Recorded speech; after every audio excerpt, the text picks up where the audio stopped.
मेरे प्रिय बहनों भाइयों और बेटे और बेटियों, कोरोना जैसी महामारी का सामना हमें कभी करना पड़ेगा, यह हमने कभी सोचा नहीं था। आज सारा विश्व, हमारा देश और हमारा प्रदेश भी इस महामारी से जूझ रहा है। मुख्यमंत्री बनते ही मैंने आप सबके सहयोग से, हमारे कोरोना योद्धाओं के सहयोग से, स्वयंसेवी संस्थाओं के, समाज सेवियों के सहयोग से इस बीमारी से निपटने का हर संभव प्रयास किया। एक हद तक हमने कोरोना पर नियंत्रण भी प्राप्त कर लिया,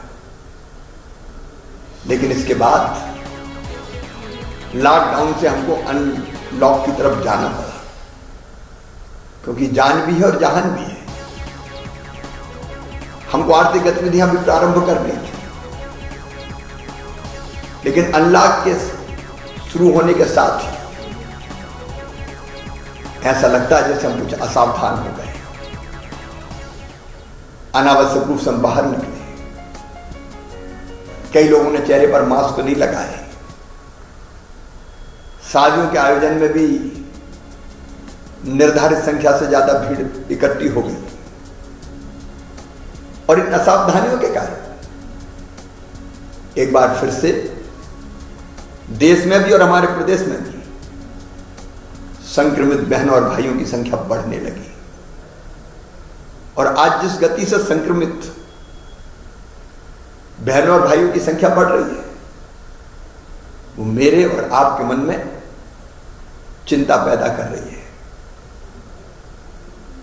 अब सावधान होके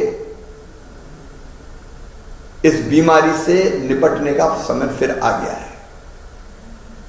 हमारी असावधानी हमें भयंकर खतरे में डाल सकती है। इसलिए आज मैं आपसे निवेदन करता हूं, और इसलिए मैं आपसे निवेदन करता हूं, सरकार, समाज,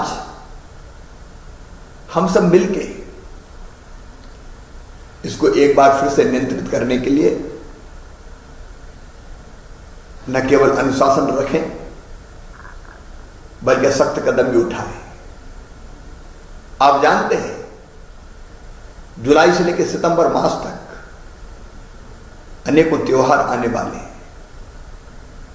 त्योहार हम उत्साह से मनाएं, यह हमारी परंपरा रही है, लेकिन कोरोना हमें इसकी इजाजत नहीं देता।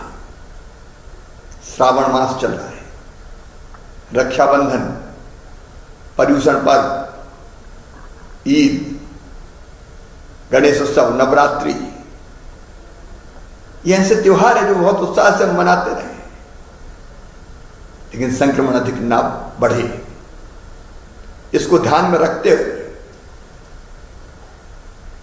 आप सबकी सुरक्षा के लिए हमने तय किया है कि किसी भी त्योहार के अवसर पर कोई सार्वजनिक आयोजन नहीं होंगे।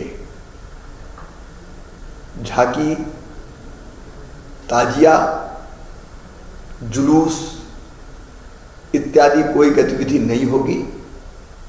हम घर पर रहकर ही त्योहार मनाएंगे। विवाह समारोह में अधिकतम संख्या केवल 20 होगी, 10 वर पक्ष से, 10 वधू पक्ष से।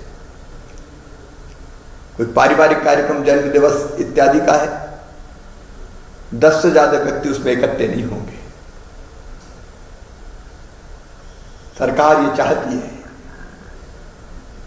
कि जहान तो चले, लेकिन जान भी रहे, और इसलिए मैं आपसे प्रार्थना करता हूं, बिना मास्क लगाए आप घर के बाहर ना निकले, बल्कि अनावश्यक रूप से घर के बाहर ही ना निकले। सड़कों पर, सार्वजनिक स्थानों पर अनावश्यक ना घूमें। 2 गज की दूरी हमेशा अपने बीच रखें।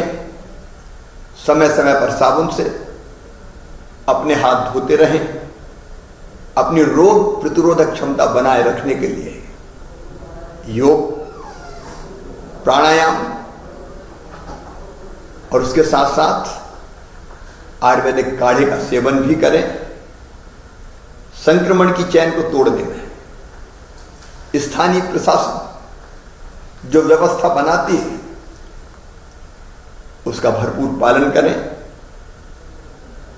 एक बार मैं फिर निवेदन करना चाहता हूं, अनलॉक में बढ़ती हुई गतिविधियों के कारण संक्रमण का खतरा बढ़ा है और इसको तत्काल रोकने के लिए अगर हमने कदम नहीं उठाए तो हम न केवल अपने आप को, अपने परिवार को, गांव को, शहर को, अपने प्रदेश को बड़े संकट में डालेंगे।